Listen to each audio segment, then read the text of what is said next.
Hello. Welcome sa Panalong Buhay na live. Magkakaroon tayo ng guest.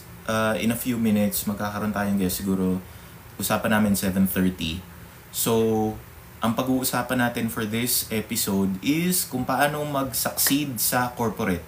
So, kung nagtatrabaho kayo, empleyado kayo, at gusto nyo malaman kung paano kayo mapopromote or paano kayo aakyat, paano kayong tataas, then ito yung episode para sa iyo. Ito yung kailangan yung pakinggan. So, thank you sa mga nagla-like nun live. So anyway, yung guest natin, general manager siya. So, generally bihira naman yung mga tao makakausap ng general manager, 'di ba? So, ito na yung pagkakataon natin, makakausap natin yung general manager ng ANTA Philippines. So, kung hindi kayo familiar, yung ANTA Philippines, sports branch siya. Hello sir, good evening. Hello din. Hi, Philos Mindset. So anyway, si JP Paglinawan, general manager siya ng ANTA Philippines. So, ang maganda dito, malalaman natin, okay, paano ba talaga umakyat? Paano ma-promote? Paano mapansin ng boss? Anong nangyari sa kanya? Paano siyang naging successful? And malalaman natin, sulit ba talagang maging general manager? Maganda bang maging boss ng isang malaking kumpanya? Sobrang laking kumpanya ng ANTA Philippines. Mamaya, si JP na yung bahala magkwento kung ano yung ganong kalaki yung kumpanya na minamanage niya. Pero ngayon, tayo we'll wait.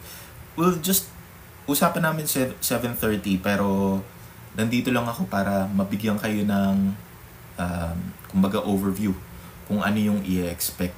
Kung meron kayong tanong, kung meron kayong gustong malaman kay JP, kung meron kayong gustong malaman kung paano umangat sa corporate, paano ma-promote, ilagay nyo na lang dun sa comments tapos babasahin natin yan mamaya kapag kausap na natin siya.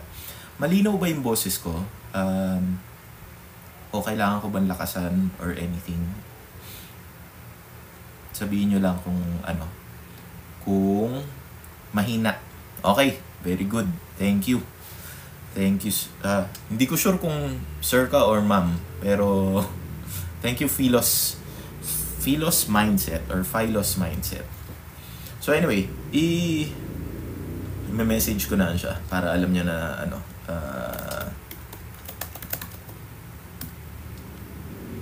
So anyway, excited ako dito actually.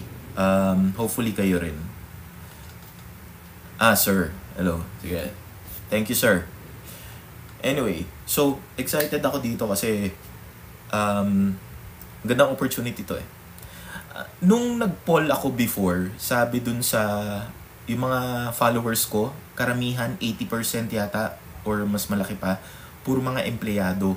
So, magbe-benefit kayo dito sa topic natin ngayon dahil nag-a-apply to eh sa karamihan ng mga nagfa-follow sa akin. And kung hindi pa kayo nagfa-follow sa akin, pagkakataon nyo na, i-follow nyo na ako.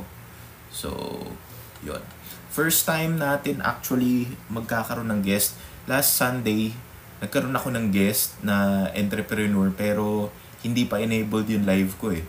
Yung guest setup. So this time, enabled na. Hopefully gawin ko siyang regular yung pag-guest ng iba-ibang tao. Meron akong nakapila sa Thursday, virtual assistant naman. So, ikikwento niya paano siya naging virtual assistant and ano yung experience niya tungkol doon. So, kung interested kayo doon, sa Thursday yon. Pero tonight, ang guest natin is isang general manager ng ANTA Philippines. So, general manager, basically, siya yung may pinakamataas na posisyon sa kumpanya dito sa Pilipinas. Kasi yung mother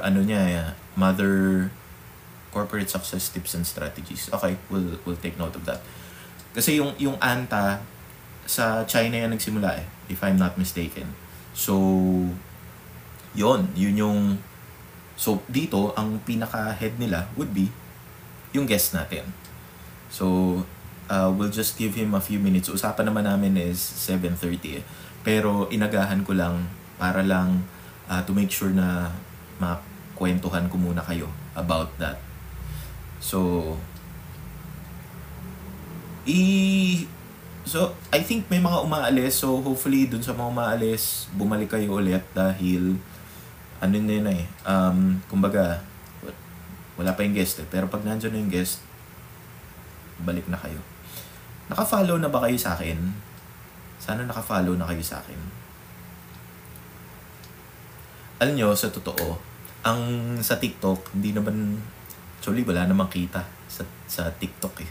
Pero, kumbaga, gumagawa lang akong content for financial literacy.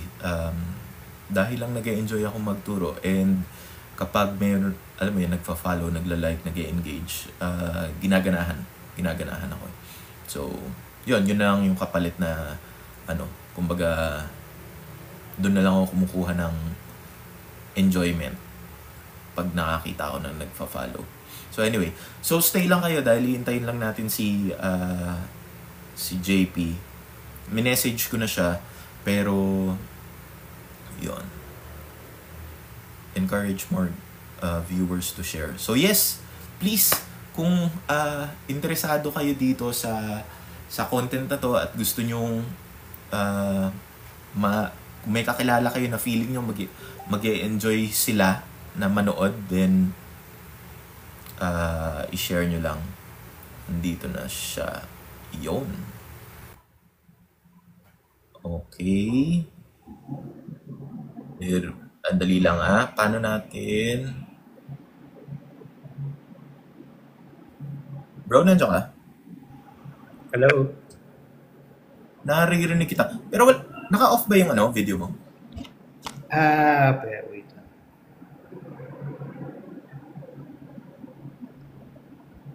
Hindi ko siya ma-on.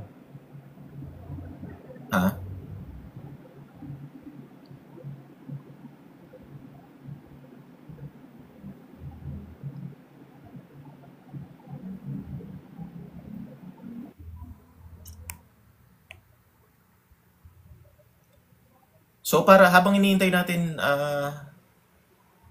si JP, ayaw ma-on yung video. Pero naririnig kita, nag-hello ka kanina eh. Ay, sige, salita ka nga. Hello? Hello? Naririnig naman kita. Pero, ayaw mag-on. Sa side mo kaya yon or sa akin? Hindi ako sure eh.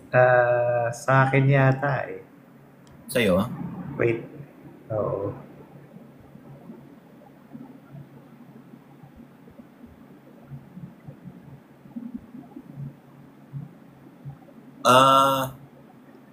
Hindi ko sure kung bakit. Sabi live access needed to go live on video. I think kasi yung baka yung limits nung mo kasi personal account mo to eh, di ba? Hold on. Figure out ko Oo. Sige, habang fini-figure out mo, bigyan ko lang yung mga listeners natin ng overview. So si JP nawala. Si JP nawala. Pero fini-figure out niya lang yung yung video niya para meron para dalawa kaming nakikita nyo. So basically, magkikwento siya about his experience sa pagiging kung paano siya umabot sa pagiging general manager.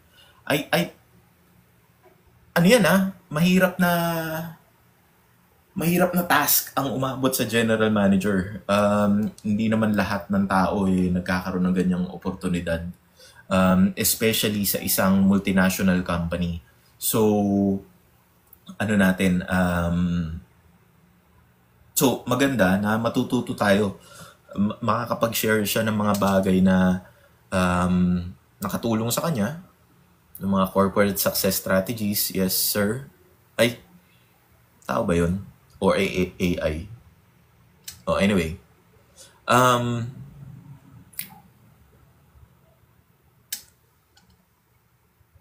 Okay.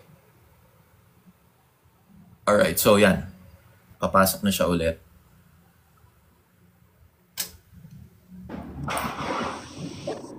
Basta. Ayaw talaga. Ayaw talaga. Okay lang. Naririnig naman kita. Naririnig nyo ba siya?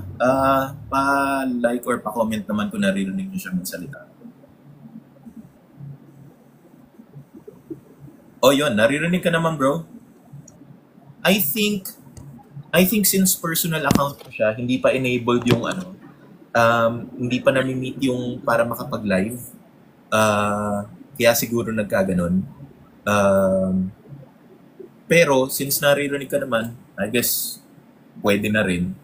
Or Okay, sorry. okay lang. Di ko rin alam na may ganong may ganong limitation eh. Siguro kung fino-follow niyo si JP, kung nakikita niyo si JP, follow niyo rin para para dumaming followers niya, ma-enable yung video. Di ko alam kung yun, pero we'll see. Ngayon, okay lang, siguro we can start the interview. Sana hindi mabawasan yung followers ko dahil ako lang yung nakikita nyo. Baka magsawa kayo sa mukha ko. Pero so JP, so si JP nga pala is kagaya ng sabi ko kanina, General Manager ng ANTA. JP, siguro bigyan mo kami ng overview. Ano ba gano'ng kalaki yung ANTA para sa mga hindi nakakakilala or hindi nakakaalam kung gano'ng kalaking kumpanya ito? Okay, so good evening everyone. Anta is actually the third largest sportswear brand in the world. So if you look at yung market cap ng Anta, it's about nasa $34 billion. Si Nike is close to mga 80 billion. Si Adidas is mga 40 billion. And it's a publicly listed company in the Hong Kong Stock Exchange. And also, Anta is owner din of Amer Sports. So for those who don't know, Amer, yung mga brands ni Amer is Wilson. So yung mga bola, ng basketball, tennis, and pickleball, paddleball, yung mga sikat ngayon. And then Salomon, yung outdoor brand. Pang-camping. Salomon. Yes. So owner, part siya ng ownership of Amer. Si Amer naman is publicly listed in the New York Stock Exchange. So yan. How about dito sa Pilipinas? How big is ANTA dito sa Pilipinas? Anta, we will have close to 58 stores by the end of the year. And then Salomon and Wilson, mga 6 stores each by end of the year. So we're mga 70 stores, Luzon, Visayas, Mindanao. Okay. Madami rin yun Malaki ba market share nyo dito? Sa Sa ngayon, I think we're trending within the top 4 or 5 na sports brand in the Philippines. Considering we just started noong 2020, so almost 6 years, and almost 6 years na rin ako with the brand. Okay. All right. So now that we and you as general manager, kumbaga you're in charge of everything na ANTA related dito sa Pilipinas. Tama? Correct. So I oversee sales, marketing, finance, HR, all the departments. And the brands that we have yun, ANTA, Salomon, and Wilson. Okay. All right. A lot of the guests, actually, when I was talking about this dun sa mga followers, a lot of them are interested paano ba umaabot sa ganung level. Kumbaga parang, kasi a lot of probably around 80% or more of my followers are employees. Hindi naman sila mga negosyante. So they're normal employees. So they're interested, alam mo yan, paano bang umaabot doon. So maybe we could start with what was your first job?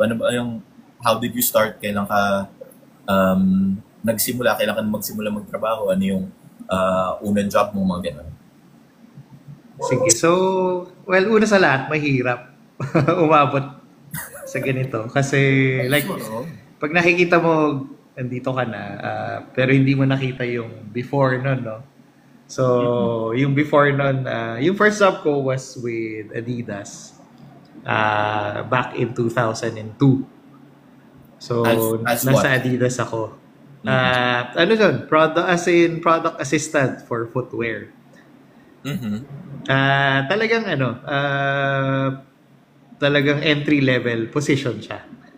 Okay. Tapos, So, lahat ng gagawin mo doon parang hindi related sa pinag-aralan mo ng college kasi bubuhat ka ng box ng sapatos, aayusin mo yung mga sintas kapag may trade show. Talagang maraming odd jobs, no?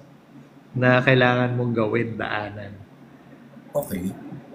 So, ito yung first job mo is basically menial. As in, hands-on trabaho. Ina-assist ko yung manager ng footwear para sa lahat ng kailangan niya magawa. So, kung anong iutos niya, yun yung gagawin ko, yung mga tasks na binibigay niya sa akin. Anong department yun? Is it sa, Siguro, general term, it's merchandising, no? merchandise? Product management. Pero was it, customer facing? Hindi, office. Pero important yung customer facing kasi kami yung pumipili ng ng produkto na papasok sa Pilipinas. And imposible namang malaman mo yun kung hindi mo kilala yung customer mo. Okay, alright. So, okay lang ba malaman kung first job, sabi mo 2002 ba? 2002? Tama? Yes. Okay lang malaman kung magkano sweldo naman? Oo naman, 15,000 starting. And, siguro for the benefit of ng mga ibang was that high? Was that low? Ano yung 50? I think nung higher siya than usual, I think yung bigayan nun was 10 to 12 nung panahon na yon. Okay, alright. So it's a little higher than usual dun sa nung nagsimula ka. Pero nonetheless, pa lang siya? Entry level pa rin. Right? Entry level, correct. Okay. Now, you started with Adidas and now you're with Anta. Ang ano mo ba nung time na yun gusto mo, okay, sports brand, puro ganun lang ba talaga, simula pa lang yun na yung alam mong magiging linya mo? Actually, nung natanggap ako sa Adidas, wala naman talaga akong idea kung ano yung magiging career path ko. Hindi ko alam.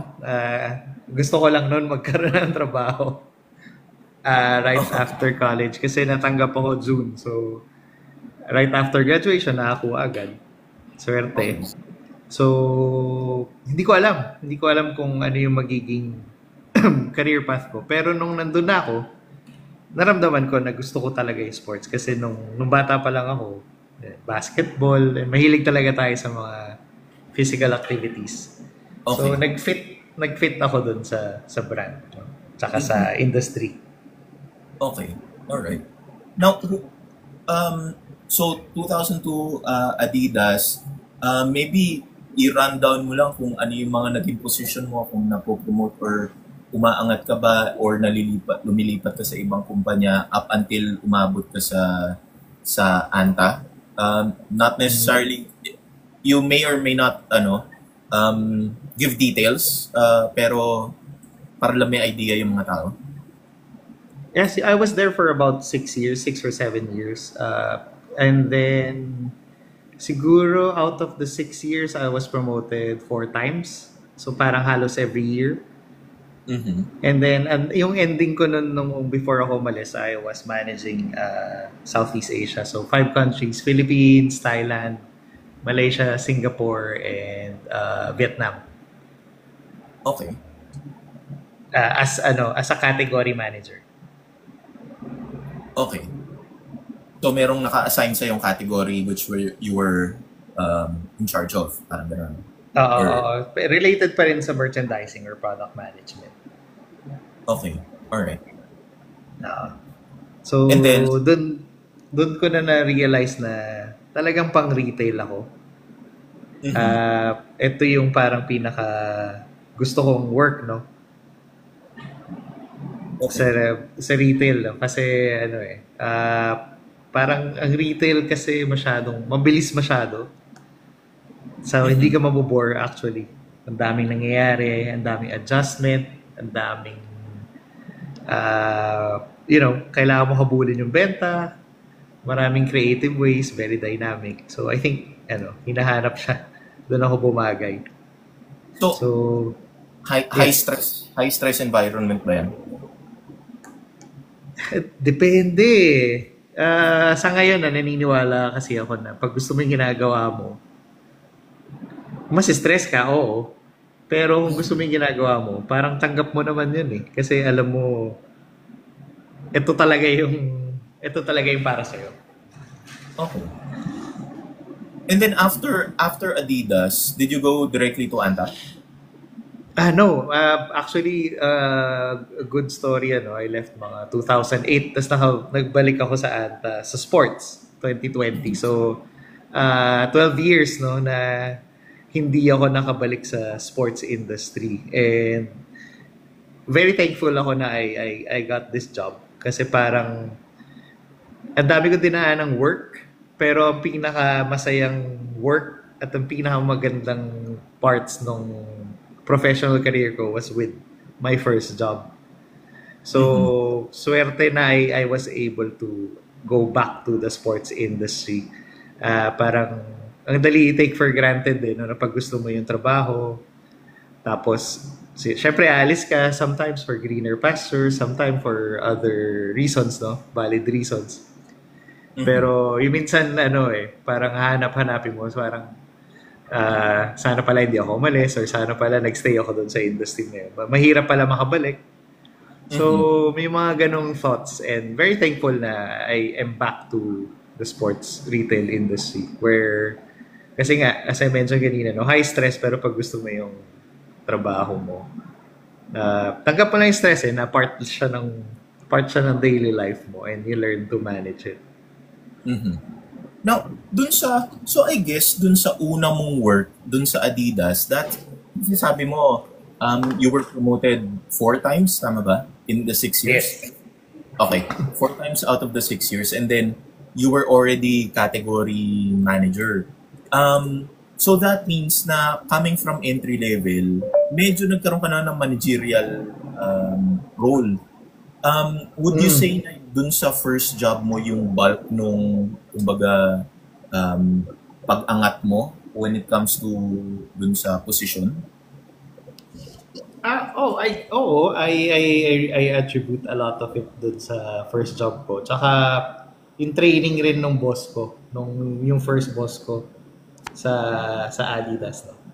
Lagi ko nga sinasabi sa kanya yun na actually nung nandun kami, syempre pag boss mo, di ba, hindi kayo lagi magkasundo. Right, right. Uh-huh. Pero nung umalis na ako, parang naiisip ko lagi, lahat ng alam ko galing sa kanya. So, Mm-hmm. minsan, yun din, yun yung ano ko, no? So, I'm very thankful dun sa training sa akin ng boss ko dun. Mm-hmm. Medyo hard, pero yun pala, yun yung kailangan mo talaga sa trabaho eh. Okay.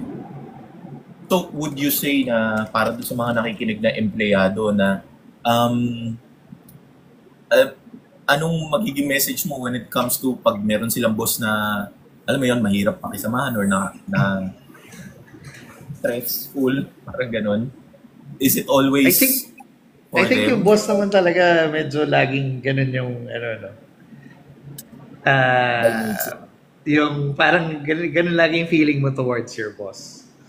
I Uh-huh. think tanggap ko rin yun as someone no, na general manager. Pero kasi natutunan ko, hindi mo rin minsan talaga, hindi minsan eh. Kailangan mo i-align yung mga objectives and vision mo to the objectives and vision of the company. Very objective naman eh. Kailangan lang, kasi pare-pareho naman kayo ng gustong ma-achieve. Pare-pareho kayo ng gusto puntahan. Mm-hmm. Siya yung nag-guide sa'yo paano pumunta doon. Sometimes, hindi mo nakikita bakit. Sometimes, hindi mo rin naiintindihan bakit. Pero I believe na most of it Talagang lahat naman ng mga boss, may boss din sila eh. Especially dito sa pagiging empleyado. Yung boss mo may boss din, yung boss na boss mo may boss din. Pero pare-pareho lang yung mga gusto nyo ma-achieve. So, I think, yung question mo, paano i-manage yun? I think lang, i-align niyo yung vision saka yung objectives together. Usually, nagkakaroon ng tension kapag, yung how to get there, di ba? Yung direction, yung day-to-day. Pero lagi mo lang isipin siguro, ano ba yung gusto mo at the end of the year ma-achieve? And ano ba yung dapat na contribution mo? Alright. Bago ko tanong, baka merong mga interested magtanong, i-chat nyo lang para kung meron kayong gustong itanong sa ating guest. Anyway, nabanggit mo na yung usually yung boss mo, may mga boss din. Siguro interested yung mga tao. You are the GM of the Philippines. How much of it yung decision mo at ikaw mismo yung how much of it yung nanggagaling sa taas dahil kahit GM ka, may boss ka pa rin, di ba? How does that work? Ayun, I report to the President of Southeast Asia. Tapos si President of Southeast Asia, syempre reporting din siya sa headquarters sa China. May mga CEO rin doon, may mga chairman doon. Hindi natatapos eh. Marami pang levels, no? Pero decision making, ganong karami doon ang parang ikaw na sa level mo lang, decision mo na how much of it yung kailangan sa taas. Sila sineset nila yung direction, no? Yung target mo, anong kailangan nyo ma-achieve this year, and usually kung okay yung company, usually meron yung latag na 3 years, 5-year plan. So, isa-set nila yung direction, no? Tapos, as a country, it's your job to paano mo yun naabutin. Kaya ba? Hindi. Kung kaya, ano yung mga kailangan mangyari? Ano yung support na kailangan mo? Kailangan mo ba ng ganitong tao? Anong support kailangan mo? Kailangan mo ba ng budget for marketing? Kailangan mo ba ng budget for this, for that? So, yun yung pinaka contributions, no? On my end. How to reach that target, no? Kasi pag umuo ka, kung nag-commit ka and then, pag nag-commit ka, accountable ka doon. So, yun yung mga kailangan mong maintindihan. Kapag accountable ka doon, kailangan niya mangyari. Okay. So, pag kailangan niya mangyari, syempre, alangan namang parang hindi naman siya mangyayari lang eh. Kailangan mo ng support, kailangan mo ng concrete na plano paano mo maabot yun. Oo. Ayun, yun yung job natin. Syempre, and yung team mo, yun yung magsusupport sa'yo. Ano ba yung kailangan nilang support? Ano yung kailangan nilang magawa? Okay. Meron tayong question galing kay Olagab, 16. How to be promoted po sa work? Like sa'yo, Sir JP, biglang in-offer na lang po ba ito sa inyo? Siguro, not only dun sa Anta, maybe dun sa yung mga promotions mo dun sa Adidas, maybe you can talk about that as well. I think ang pinaka-importante yung KPI. No? Ano ba yung KPI na kailangan ko ma-achieve this year? Kasi pag sinet nyo yung clear expectations, meron ka rin clear direction. Anong kailangan mong magawa? Anong kailangan mong ma-achieve? So, very important yun eh. Kumbaga sa road, yun yung ways mo eh, paano ka mapunta sa promotion. So, pag nilatag sa iyo kung wala man nilatag, kailangan ka humingi. Ano ba yung mga kailangan ko ma-achieve? Ano ba yung kailangan kong gawin? And pag nagawa ko to, ano yung plans for me? So, yun yung pinakamagandang Kasi usually, minsan, di ba, employees very emotional. Pero kasi ang mga managers, yung mga boss, hindi naman yan emotional eh. Ano yan eh? Denumero yan eh. So, maganda. Ang discussion, you elevate the discussion not from emotion but from objectivity and from numbers. Mhm. Okay. Yun yung pinaka-best advice, no? Mhm. Would you Tapos magkaroon ka rin ng checkpoint meeting, like sige, may KPI ka na. Siguro quarterly or semi-annually, mag-checkpoint din kayo, nasan ka na, kailangan ba may adjustment na mangyari. Kasi minsan yung mga plano, syempre hindi naman yan perfect, no? Things change. And you need to adapt with the changes.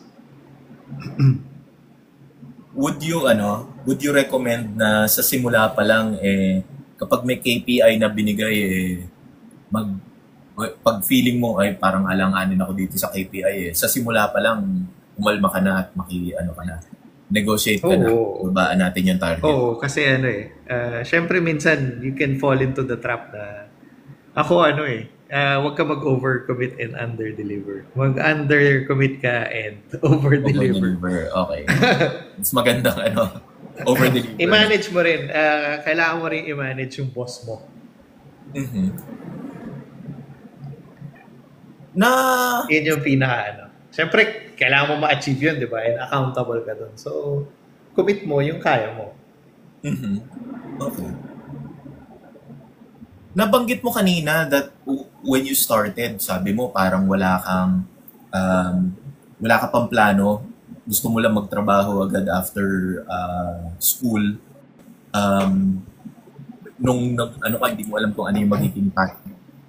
At what point mo nakita na, alam mo yun, okay, dahan-dahan bang lumitaw yung path na yun? Or was there a turning point wherein, dali lang, may milestone na to, tapos nalaman mo, ano na to? Or was it sinuwerte ka lang? What do you think about that? Siguro yung sa akin, yung first job ko parang naging perfect. Hindi naman perfect, pero parang naging fit sa akin. Tapos, pero hindi ko rin din alam yun until I left. Mm-hmm. So when I left, then I realized na doon pala ako talaga meant to be, no? So I think minsan when you experience the other side of the fence, then saka mo nang ma-realize, no, na dito ka pala. Pero ako pagka medyo cliche, pero pag yung work doesn't feel like work, then siguro doon ka talaga fit, no? Okay.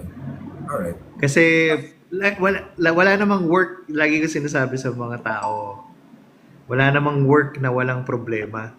Or wala namang company na walang problema. Wala rin kasi kaya nga tayo hinar . So kung walang problema yung company, hindi nila tayo kailangan. Mm-hmm. Mm-hmm.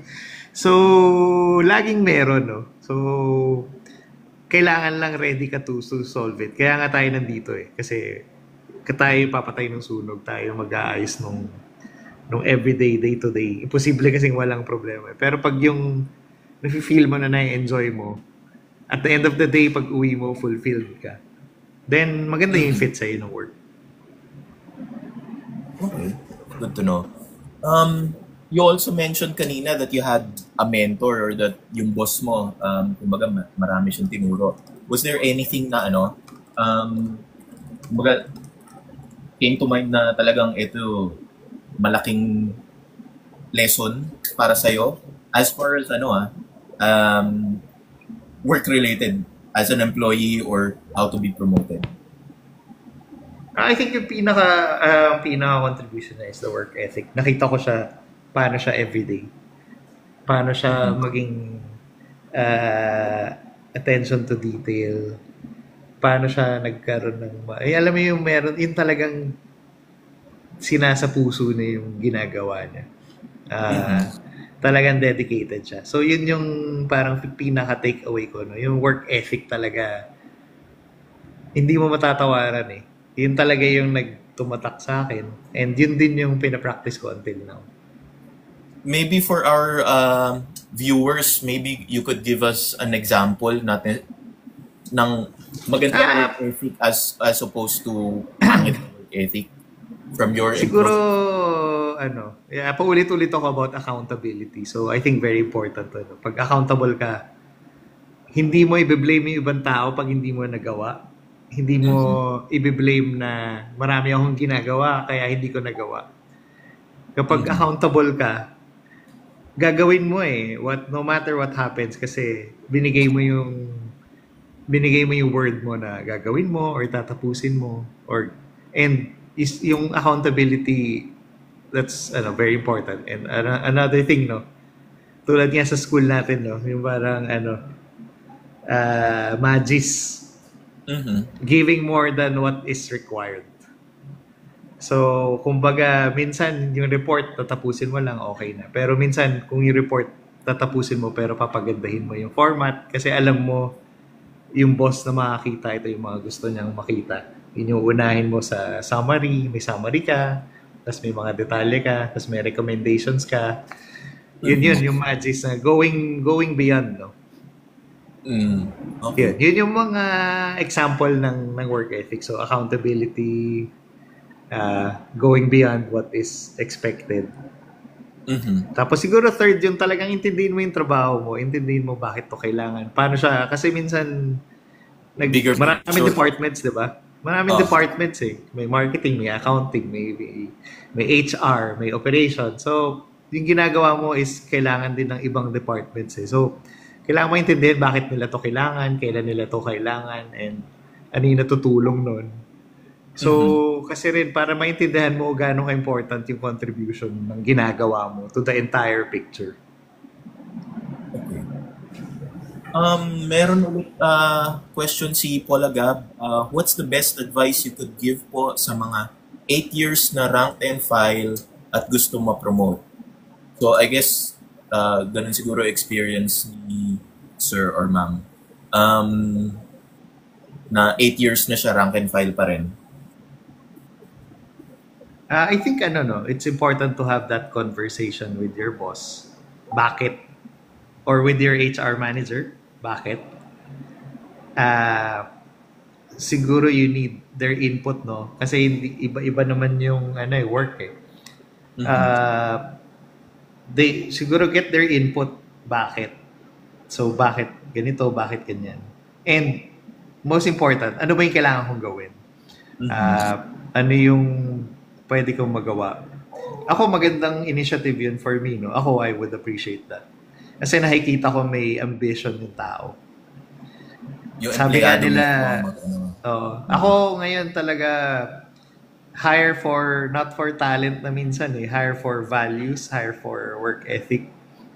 Kasi sometimes yung talent or yung kung ano yung kailangan gawin, kaya mo maturo Pero yung kumbaga yung initiative, yung work ethic, yung ambition, minsan hindi mo matuturo yan. Yung either meron ka na wala So kung ako may lumapit sa akin na sabihin, paano ba? Anong kailangan kong gawin? Anong kailangan kong improve? May kulang ba sa akin? Then mas ma-appreciate ko yun kasi I think yung taong to may initiative mag-improve and may initiative na mas maging malaki yung contribution niya to the entire company or to the entire organization. In your experience as a boss, has there been an instance na rank and file at lumapit sa'yo, boss, anong pwede kong gawin para ma-promote? Meron bang ganong mga kwento? Not the rank and file, pero yung boss nila, may mga nilalapit na mga bisor. Lalaban nila na ito yung contributions niya. Baka pwede tayo magkaroon ng plano. Then, gagawa kami ng plano. Ano ba yung kulang? Ano ba yung kailangan ma-improve? Tapos pag nangyari yan, saka i-ani promotion. Sila yung lumalaban on behalf of their, of their staff. Okay. May bearing ba yon kapag yung bisor or low manager nilalaban yung tao nila? Syempre kasi minsan yung mga boss kung malaking company hindi mo naman nami-meet lahat tsaka hindi mo naman nakakatrabaho lahat lalo na kung maraming layers. So ang pinaka nakakatrabaho mo yung kung sino man yung boss nila. And usually pag yung siguro pag yung department na you work in, yun din, may factor din pala yun, Paula. Kung yung department nyo ay very, kumbaga, nagsashine sila, talagang maganda yung performance. Naaambunan kasi lahat eh. So, important din yun, no? Yung department nyo. Talagang high performance. What can you say about, kasi madalas ko marinig dun sa iba-iba kong naging kumpanya or sa mga tao in general or kahit sa comment section dun sa mga videos ko. What can you say about hindi ako na-promote kasi may favorite eh. May favoritism. Hindi ako favorite kaya hindi ako na-promote. What can you say about that? Totoo ba yon? Does it happen? Ano nun? I think, to be honest, nangyayari yun. Pero yung kagandahan kasi ng maging objective, yung talaga may KPI na numbers, no?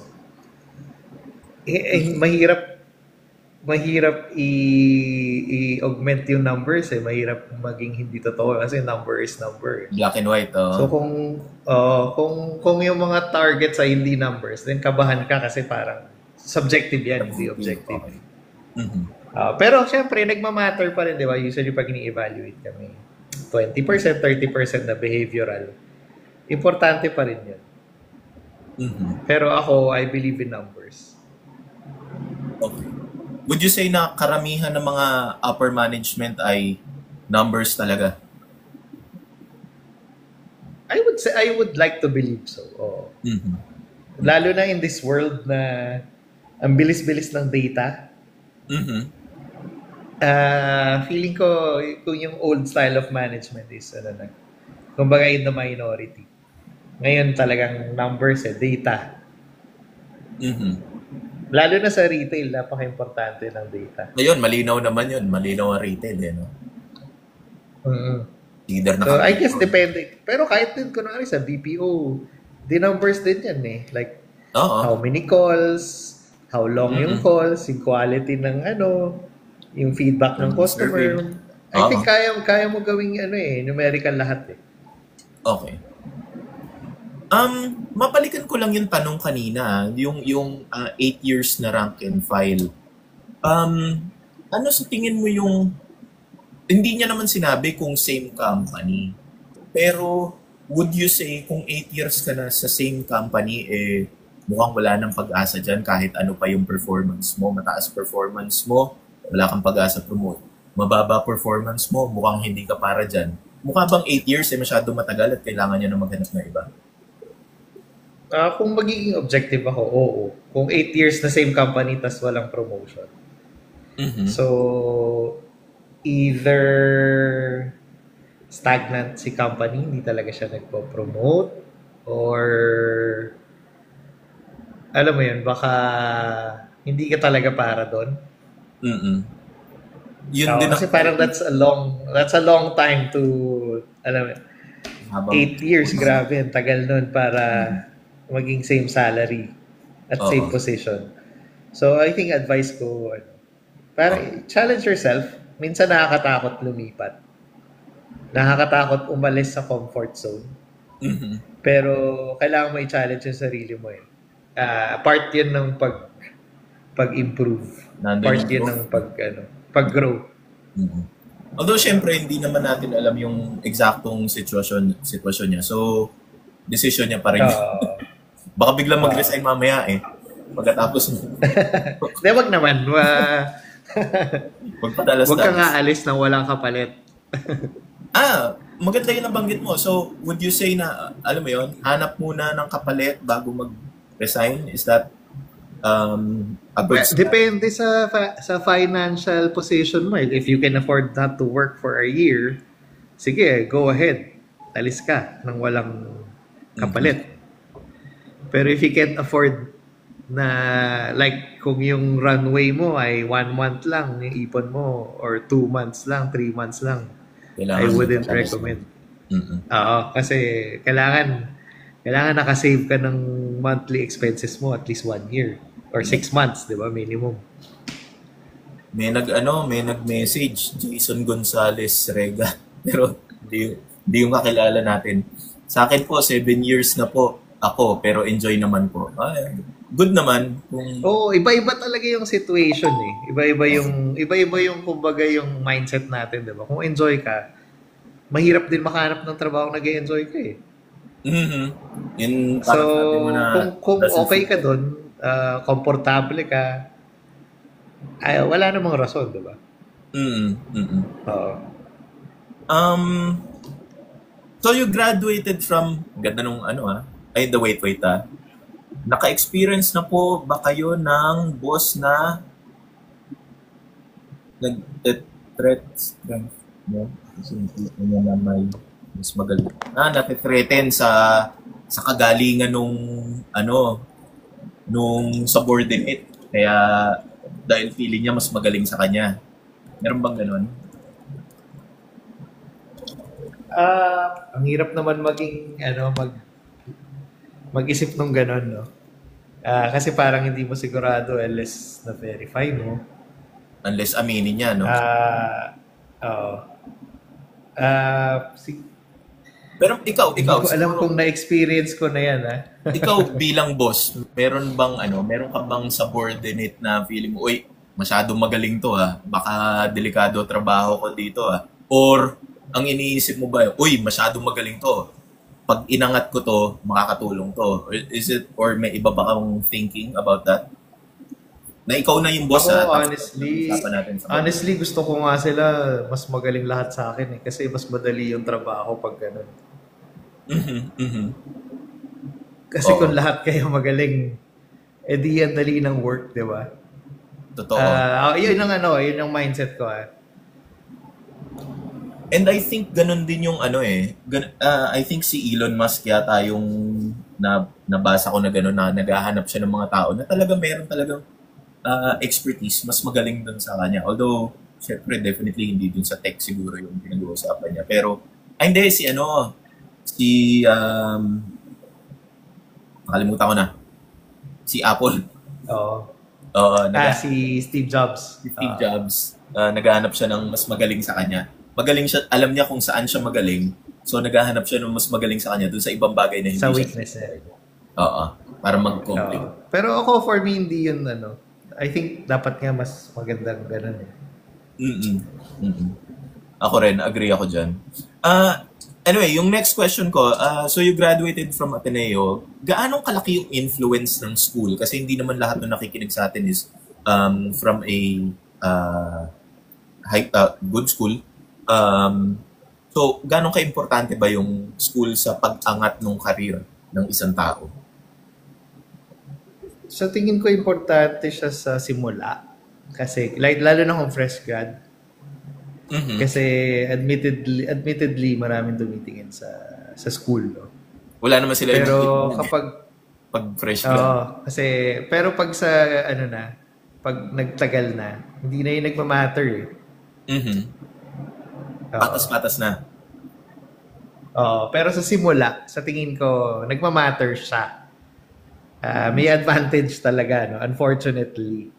Pero marami namang school na, mas na okay din eh. Mhm. Pero sa simula talaga, pero nagmamatter siya. Pero pag sa gitna, wala na yun. Hindi ko na nga tinitingnan kung saan galing school. May may Mga 10 years working na or more. may makikwento ka ba na subordinate mo kwento ng katrabaho mo wherein hindi naman maganda yung school or hindi naman mataas na natapos pero nag-succeed pa rin when it comes to corporate? Oo, marami dito sa retail. Yung mga nagsimula as sales associate, na-promote ng store manager, tapos na-promote na napunta sa office. Maraming ganun sa retail. So hindi naman siya isolated case. Normal siya. Maraming ganun. Oo. Mm-mm. Kasi yung retail, sa retail industry kasi, di ba, kailangan alam mo yung operations eh. Who would know better kung galing ka doon? Mm-mm. Mm-mm. Okay. Eto, ano masasabi mo dun kasi madalas ko rin marinig tong or mabasa to. Ano masasabi mo dun sa mga empleyado na may mindset na kapag masyado kang masipag at ginalingan mo sa work, dadami lang yung trabaho mo? Anong message mo sa kanila? Totoo yan. Hindi kasi ako pag may may reliable na employee, mas may trust ako sa kanila eh. Mhm. Pero is that So a good thing or a bad thing? tendency talaga ibabato mo yung kung may importante doon ka sa tiwala mo. Mhm. Pero good ba siya or bad? I think good siya, no? Parang Pero gusto ang ko kailangan mong mangyari, paano mo to matatranslate na maging positive for you? Mhm. Kasi hindi naman pwede tanggap ka ng tanggap tapos wala lang. Mhm. So, syempre, kailangan mo rin i-strategize yung, sige, pakita ko to, kaya ko.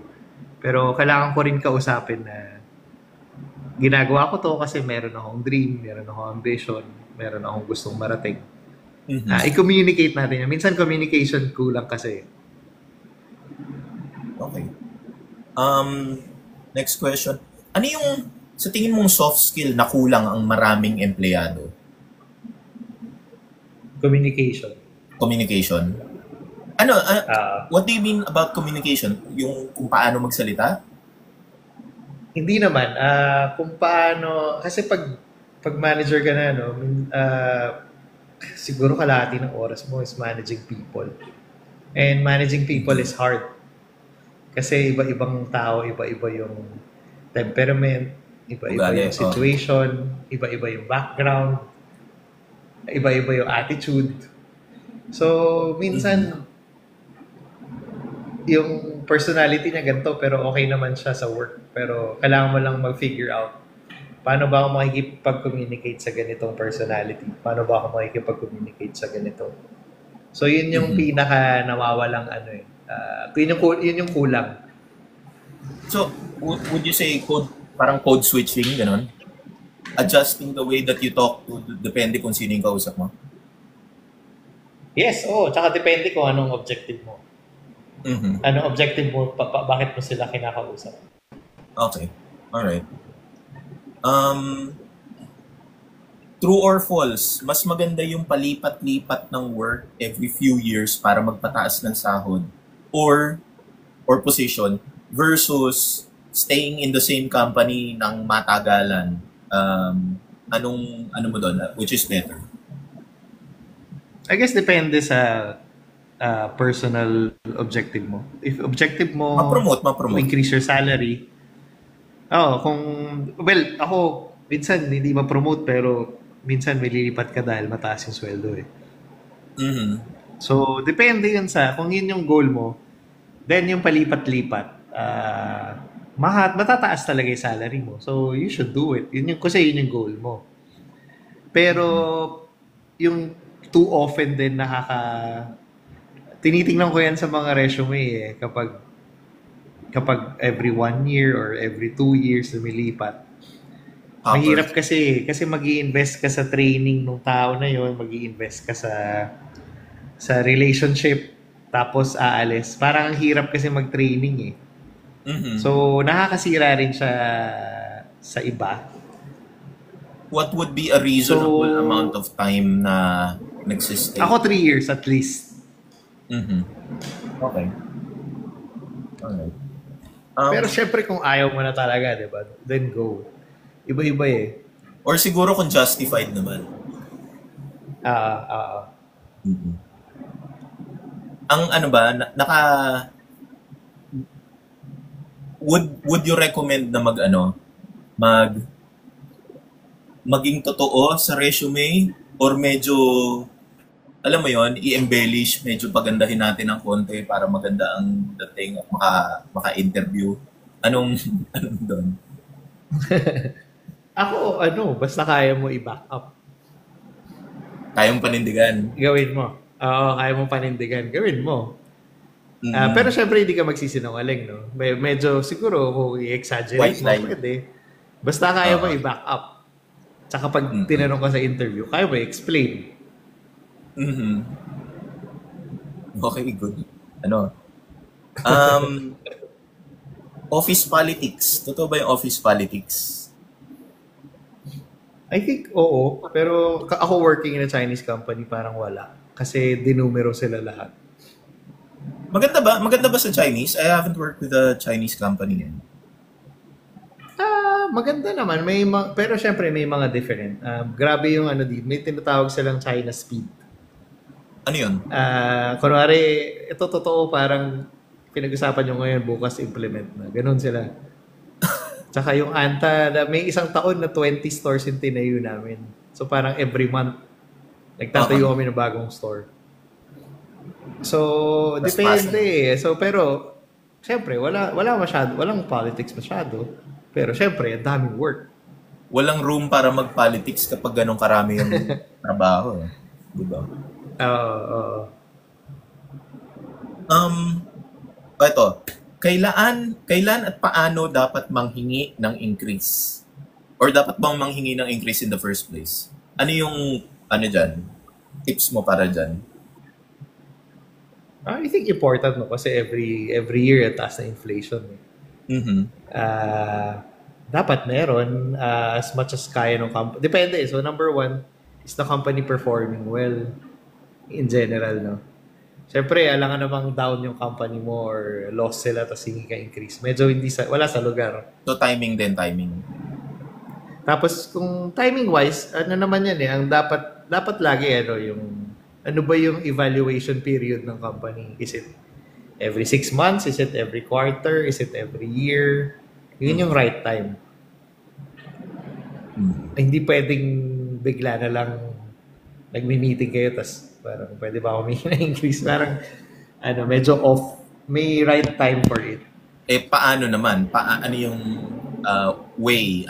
Sulat ba yan? Or alam mo yun, meeting ba yan? Ano yung na best chance na ma-approve? Ako best pa rin talaga yung face-to-face na usap. Tapos pag nag-usap kayo, kung ano man ang pag-usapan, put it into writing, black and white. Pwede mo i-email, ito yung summary ng napag-usapan natin, ito yung mga kailangan kong gawin. Or kung may evaluation, then dapat may evaluation papers, di ba? Okay. Eto, true or false, lahat ng empleyado ay dispensable. Pwedeng mawala. Oo, kahit ako. Walang kahit empleyado ako. na ano. Kahit CEO. Oo. Ako, ko yan belief ko yan talaga. Kasi naranasan ko na rin yan eh. Yung sa first company ko nga. Kasi nasa Southeast Asia na ako. Kailangan namin lumipat mag-move to Singapore. Pero yung salary na binigay, parang hindi siya enough. Kasi move ka Singapore pero sagot mo yung bahay. Mahal ng bahay doon. Oo, mahal ng rent doon, di ba? Oo. So hindi siya nag-work out for me. So, sorry, ano ulit yung question? Kung lahat ng empleyado ay dispensable. Yun. So parang from then, so yun, nung sinabi ko hindi ako mag-move, sabi nila, wala na akong place sa local. So, even at that level, no, andali mo rin lang palitan. So, parang naging tumatak yun sa isip ko eh. From then on, nag-ipon talaga ako na parang, and naka-mindset ako na anytime pwede talaga ako. Kaya anytime dapat ready ka. Kasi pag ready ka, mas matapang ka eh. Mas hindi ka mag-aalangan na, kailangan ko to eh, so susundin ko na lang siya. Kasi hindi ko kaya mawala yung trabaho ko. Pero pagka may ipon ka at medyo confident ka, iba yung confidence mo eh. Parang, kung gusto, yung alam mo yung nasa isip mo tama, yun yung tamang gawin. Then yun yung gagawin mo. Yun yung ipupush mo. Or maybe it would also affect your mindset na, okay, anytime pwede ako mawala. So sisiguraduhin ko na yung trabaho ko sobrang galing na hindi ako basta-basta pwedeng tugihin. No? Yes, oo. Parang ako, for me, given na yun. Pero talagang kaya the nature of being an employee is pwede ka talaga mawala eh. So, kailangan mo ako, on a personal level, kailangan lang financially ready ka, lagi. Yung mga napagtrabahuhan mo, are all of them international, multinational companies? Or nakapag-work ka rin sa mga local companies? Nag-work din ako sa mga local companies.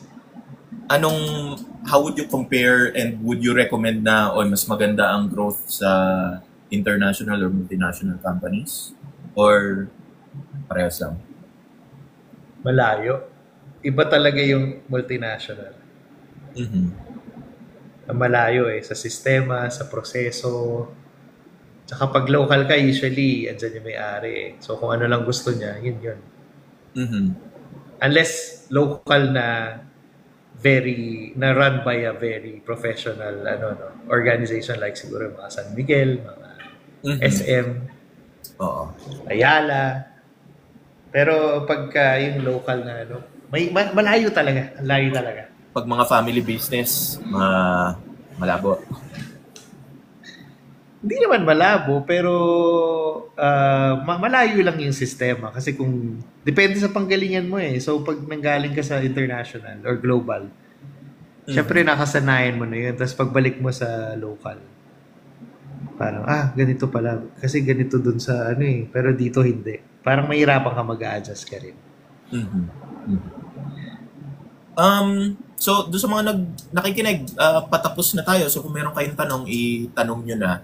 By the way, i-plug ko lang, doon sa showcase ng TikTok ko, may mga Anta shoes doon So, subukan. Siyempre. Oo, sobrang okay ng Anta, guys.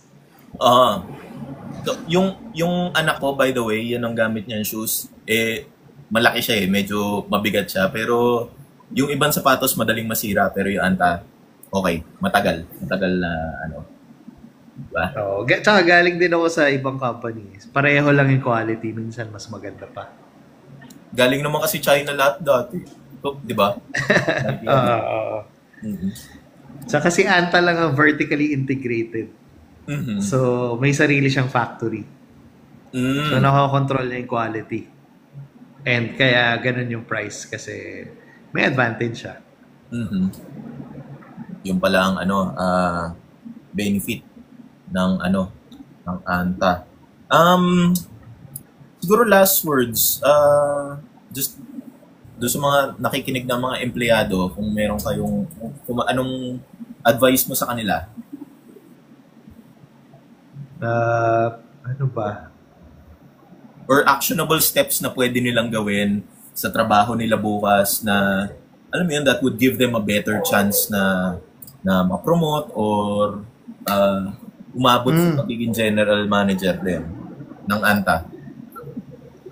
Ako siguro na lang, hanapin mo yung best fit sa'yo na work and company. Hindi naman lahat ng company pareho pero hindi rin naman lahat ng company mag-work. I mean, mag-fit ako.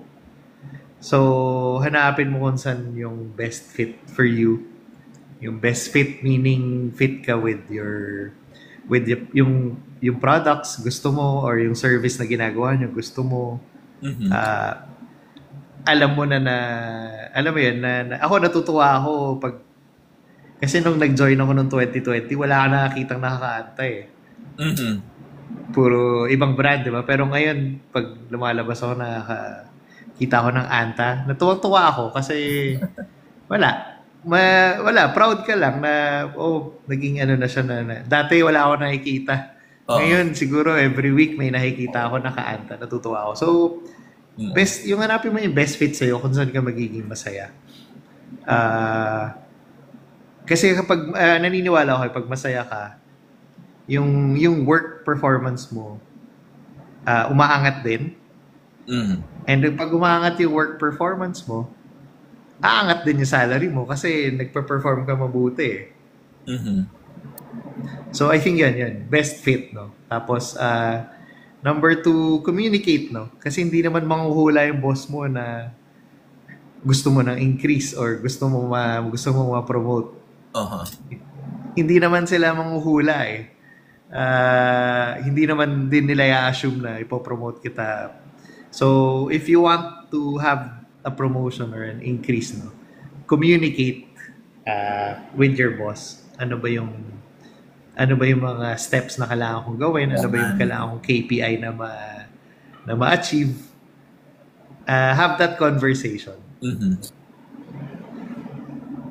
Tapos, siguro lastly, accountability, kailangan mo lang din maging accountable sa lahat. No? Yun kasi yung dun sa nawawala eh. Na kapag kunwari hindi ko nagawa kasi ganito, kasi ganyan, kasi si ganyan. Pero end of the day, kailangan mo maging accountable, di ko siya nagawa.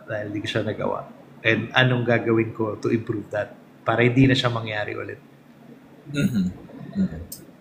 Siguro, tapos, ano pa ba mga advice ko? Lagi ko ina-advise to sa mga tao eh. Parang huwag kang pupunta sa boss mo nang may problema. Pumunta ka sa boss mo na may solusyon ka na sa problema. Maganda yan. I think marami yung especially sa entry level, sa rank and file. Hindi pa kasi sanay sila sa problem solving, right? So, oo. So, kasi parang pag kunwari, punta ka sa boss mo, lagi nilang problema. Bad trip yun, di ba? Kaya hanganan dyan eh. So, isipin mo na, anong solution mo? Option A, option B, or option C. Ilatag mo sa kanya, tapos pipili na lang siya. Mas ma-appreciate ka niya. Approval lang kailangan mo di ba?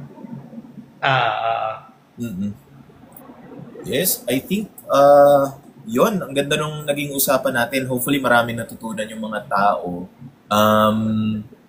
Siguro maybe in the future magkaroon tayo ng sana mag-guest kita ulit ng ang pag-usapan naman natin. Oo nga, ayusin natin yung video. Pasensya na kayong lahat. Ayaw mag-work ng video. Hindi ako sa TikTok. Hopefully dahil dito sa interview na to maging active ka na. Masaya mag-TikTok. Yung mga enjoy kami lahat. Siguro pero may TikTok si Anta, paki-follow na lang. Anta Philippines yun. Official. Sana pala yun ang ginamit mo. No? Pwede ba yun? Tanong ko sa namin, e-com team.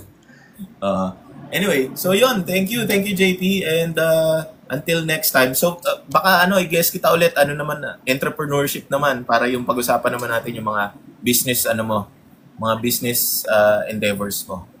Sige, anytime kahit yung ganitong talk. Maganda rin mag-impart ng experience. Hindi ko naman na expert ako pero yung mga experience ko lang. Yeah, at least na-share ko. Okay. At least sana may napulot sila or may natutunan sila. And open naman ako dito. Kung may natutunan kayo, i-message nyo lang ako para gawa natin ng video yan. Alright, sige. Thank you JP. And thank you, Oliver. Bye-bye. Bye. Salamat sa lahat. Bye-bye. Alright. Sige. So, bye. Mag-ano na rin tayo. Tatapos na rin tayo. So, meron ba kayong natutunan? Hopefully, meron kayong natutunan. Kung meron pa kayong gustong i-guest, kung meron kayong mga topics na gustong pag-usapan, sabihin nyo lang sa akin. Mag-message kayo sa akin. And kung nagugustuhan nyo yung mga videos ko, like, follow, and share, and comment lang kayo dahil masaya makabasa ng mga ganon. And yun lang. Thank you. Bye.